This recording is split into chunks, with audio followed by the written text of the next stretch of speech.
Bonjour chers élèves, maintenant je vais vous présenter un exercice concernant l'étude d'une fonction.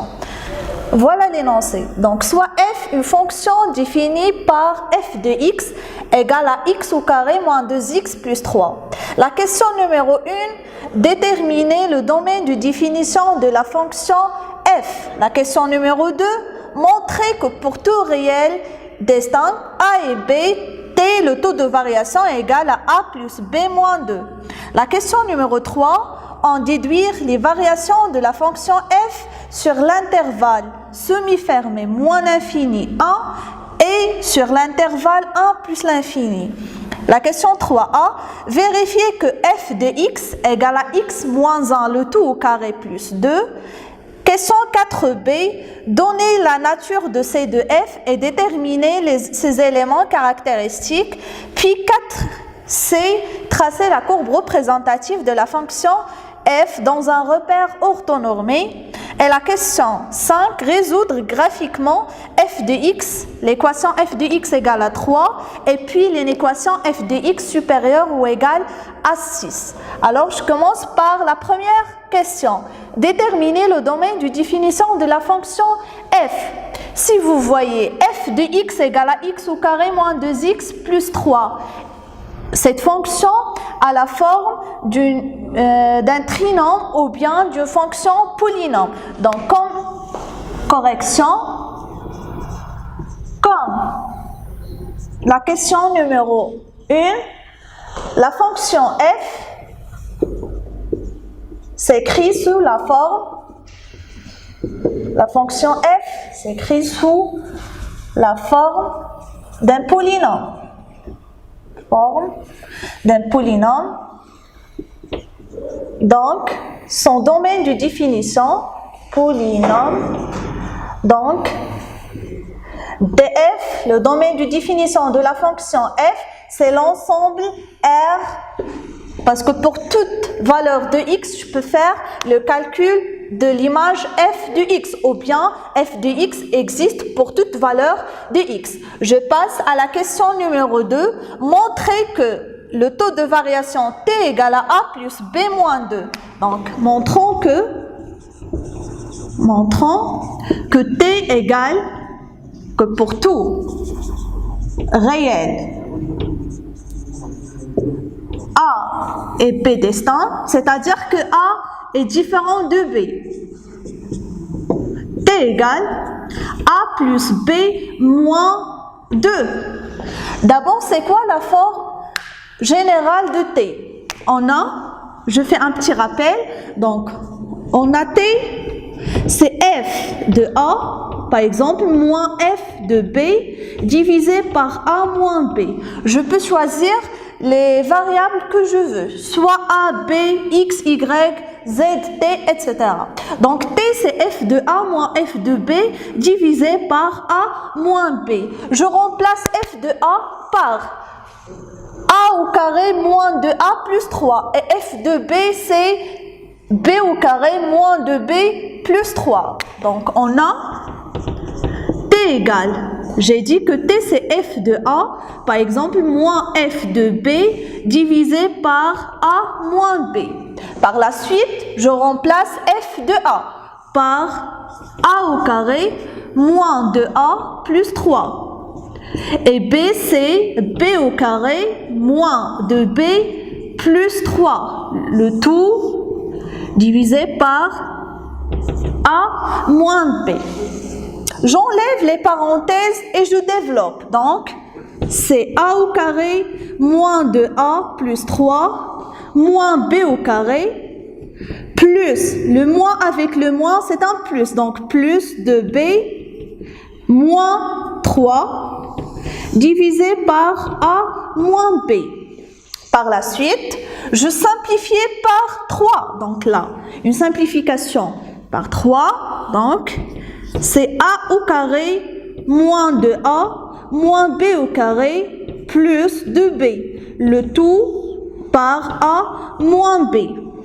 Donc, t égale, j'efface le tableau. Donc, t, c'est a au carré moins b au carré moins de A plus 2B divisé par A moins B. Si vous voyez A au carré moins B au carré, c'est une identité remarquable. Donc, c'est A moins B facteur de A plus B. Et là, je peux mettre en facteur le 2. Ou bien moins 2. Donc, moins 2 facteur de quoi? De A moins B divisé par A moins B. Aussi, vous pouvez voir que A moins B est un facteur en commun. Donc, A moins B, facteur de quoi? Là, j'ai A plus B. Et là, j'ai moins 2. Le tout divisé par A moins B. Je peux simplifier par A moins B. Donc, T égale, T, c'est A plus B moins 2. Et c'est l'expression qu'on cherche. Donc, T pour tout réel, A et B différents, T égale à A plus B moins 2. En déduire les variations de F sur l'intervalle. Premièrement, sur l'intervalle moins l'infini 1 et puis sur l'intervalle 1 plus l'infini. Donc, question numéro 3. Pour déterminer les variations de la fonction f, je vais utiliser la question numéro 2. C'est le signe de t. Donc, je fais un petit rappel quand même. Si t est supérieur strictement à 0, si t, le taux de variation est supérieur strictement à 0, alors la fonction f est strictement croissante. Strictement croissante. Et si t est inférieur strictement à 0, alors la fonction t est inférieur strictement à 0, f est strictement décroissante, toujours sur l'intervalle, par exemple sur i, sur décroissante, strictement décroissante. Et si t égale à 0, la fonction est constante, donc f est constante, voilà, f est constante. Et bien sûr, si j'ai t supérieur ou égal à 0, donc f est croissante. Si t est inférieur ou égal à 0, f est décroissante. Et si t égale à 0, la fonction est constante. Donc, sur l'intervalle moins l'infini 1, sur l'intervalle moins l'infini 1. Donc, A et B, elle appartient à l'intervalle moins l'infini 1. Puisque A appartient à l'intervalle moins l'infini 1, c'est-à-dire que A, donc sur l'intervalle, on a A, elle est comment A? Elle est inférieure strictement à 1, même si que j'ai un intervalle fermé au voisinage de 1. Pourquoi inférieur strictement? Parce que j'ai A et B, elles sont distinctes. D'accord? Donc, A est inférieur strictement à 1. La même chose pour B. Et B, inférieur strictement à 1. Je somme A plus B, elle est inférieure strictement à 2. Donc, on a donc A plus B est inférieur strictement à 2. Puis, je déplace le 2, donc, par la suite. A plus B moins 2. Elle est comment? Elle est inférieure strictement à 0. Et c'est quoi A plus B moins 2? C'est exactement le taux. Donc, par la suite, d'où T est inférieur strictement à 0. Puisque T est inférieur strictement à 0. Donc, la fonction f, elle est comment sur l'intervalle moins l'infini 1? Elle est strictement décroissante sur l'intervalle moins l'infini 1. Par la suite, ou bien ainsi,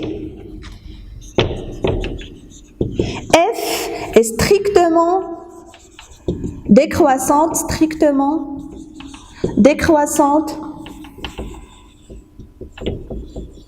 sur, je note toujours l'intervalle, sur l'intervalle moins l'infini 1. Je passe maintenant à l'étude de variation de la fonction f sur l'intervalle 1 plus l'infini. Donc, maintenant sur l'intervalle 1 plus l'infini. Sur 1 plus l'infini. La même chose, on a A appartient à l'intervalle 1 plus l'infini. Donc A est supérieur, on a A est supérieur strictement à 1. Pourquoi supérieur strictement à 1? Comme j'avais déjà dit que A et B, elles sont différents. Donc A, même si qu'elle appartient à l'intervalle semi-fermé 1 plus l'infini, mais A est différent de B, donc A supérieur strictement à 1 et B aussi supérieur strictement à 1. Je somme. On a donc A plus B est supérieur strictement à 2. Donc, A plus B moins 2 est supérieur strictement à 0 et A plus B moins 2, c'est T. Par la suite, T est supérieur strictement à 0, donc la fonction f sur l'intervalle 1 plus l'infini est strictement croissante. Ainsi, f est strictement croissante sur l'intervalle sur 1 plus l'infini. Donc, le tableau de variation de la fonction f est comme suit. Le tableau de variation, voilà. On a f est défini sur R. On a la fonction f est définie sur R, mais nous avons fait l'étude des variations, puis avant sur l'intervalle moins l'infini 1, et puis sur l'intervalle 1 plus l'infini. Nous avons dit que la fonction f sur l'intervalle moins l'infini 1, elle est strictement décroissante, donc une flèche en bas. Et puis sur l'intervalle 1 plus l'infini, la fonction est strictement croissante, donc une flèche en haut. Et puis je calcule l'image de 1 par la fonction f. L'image de 1 par la fonction f. F de 1, c'est 1 au carré, moins 2 plus 3, c'est 2. Parce que j'ai 4 moins 2, c'est 2. Voilà. La question 4. Vérifiez que f de x égale à x moins 1, le tout au carré, plus 2. C'est la forme canonique de trinôme x au carré moins 2x plus 3. La vérification est très simple. Je commence par f de x. La question c'est 4a. Vérifions que f de x égale à x moins 1, le tout au carré, plus 2. On a comme donnée f de x. C'est quoi f de x? C'est x au carré moins 2x plus 3. Donc x au carré moins 2x plus 3. C'est quoi 3? Je sépare le 3. Le 3 c'est 2 plus 1. Donc c'est x au carré moins 2x plus 1 plus 2. 1 plus 2 c'est 3. Si vous remarquez, x au carré moins 2x plus 1, c'est une identité remarquable. C'est x moins 1, le tout au carré plus 2. Et c'est l'expression qu'on cherche, ou bien c'est la forme canonique de trinôme x au carré moins 2x plus 3.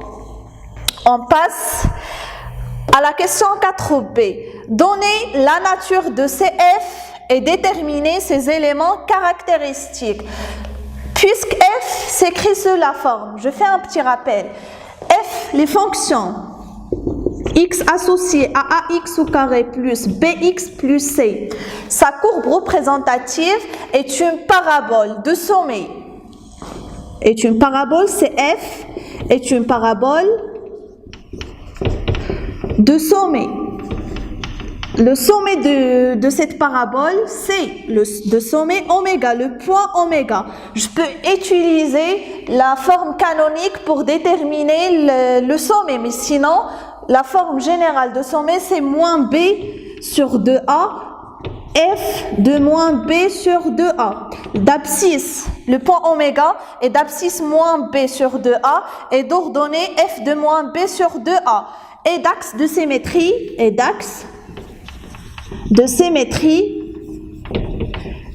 la droite x égale à moins b sur 2a.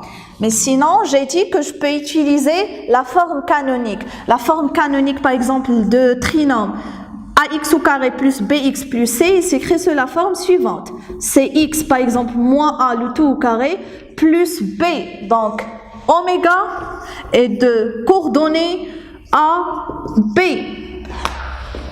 On a la forme canonique f de x égale à quoi? C'est x moins 1 le tout au carré plus 2. Donc,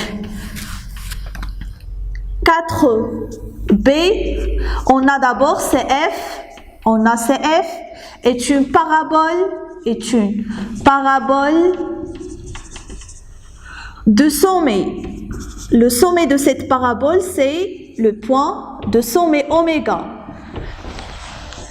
Je vais utiliser la forme canonique, c'est 1, 2, de sommet d'abscisse. L'abscisse, c'est 1 et l'ordonnée, c'est 2. Et d'axe de symétrie,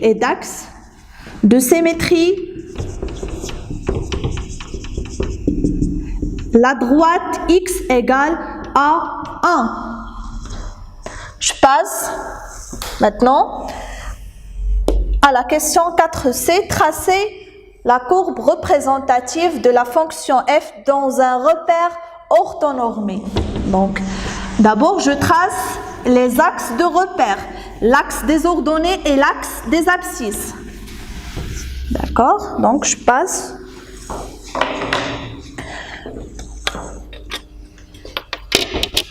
L'axe des ordonnées, c'est l'axe OY, par exemple. Voilà. Puis, l'axe des abscisses,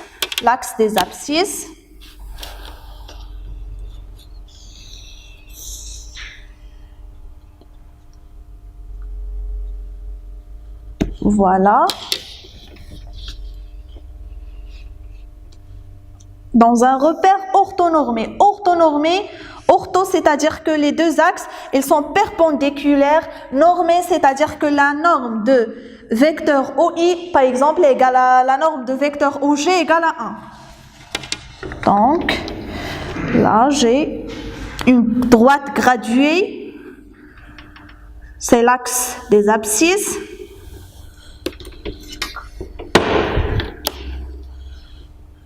Et l'axe des ordonnées aussi est une droite graduée. Voilà.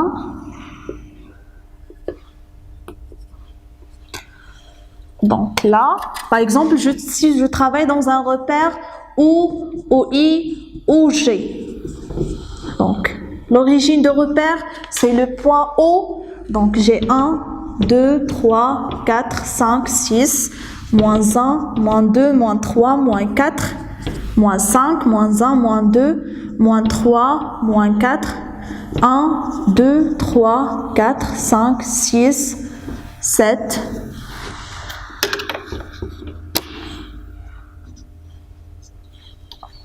8 et 9. D'abord, la première chose à représenter dans un repère orthonormé, c'est le point oméga, le sommet de cette parabole. Donc, j'ai 1, 2. Donc, voilà le 1 et voilà le 2. Donc, le point oméga, je dessine d'abord, j'ai dit le sommet. Donc, voilà le point oméga d'abscisse 1 et d'ordonnée 2. Puis, je trace la droite de symétrie ou bien l'axe de symétrie. Je le trace en rouge.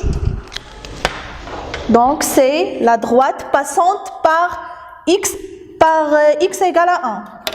Voilà. C'est l'axe de symétrie.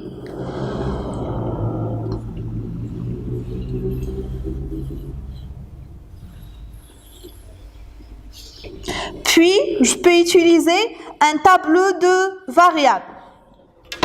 Un tableau de variables, c'est-à-dire je fais le calcul de certains points. Par exemple, tableau de variables, tableau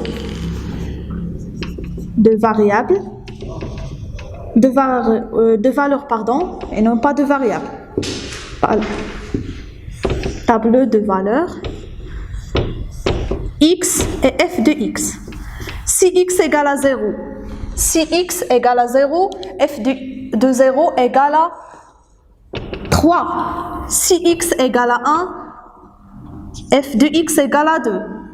Si x égale par exemple 2, donc j'ai 4, moins 4 c'est 0, 3.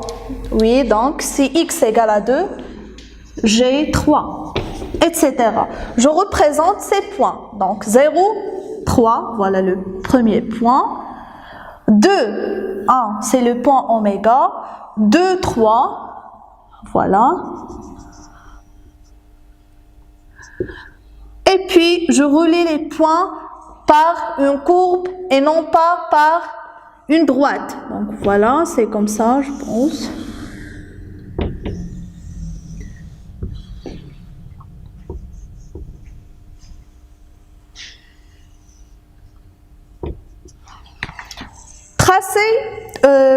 La question 5. Résoudre graphiquement f de x égale à 3.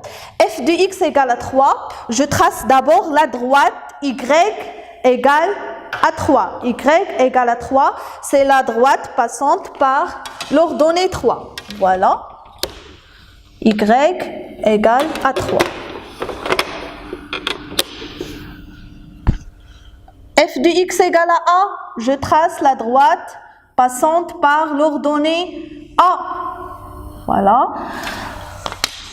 Les solutions de l'équation f de x égale à 3, c'est les abscisses des points d'intersection de la courbe et la droite. Vous voyez que la courbe c'est f et la droite y égale à 3, elle se coupe en deux points. Voilà le premier point et voilà le deuxième point. Je fais la projection orthogonale de premier point sur l'axe des abscisses, c'est 0.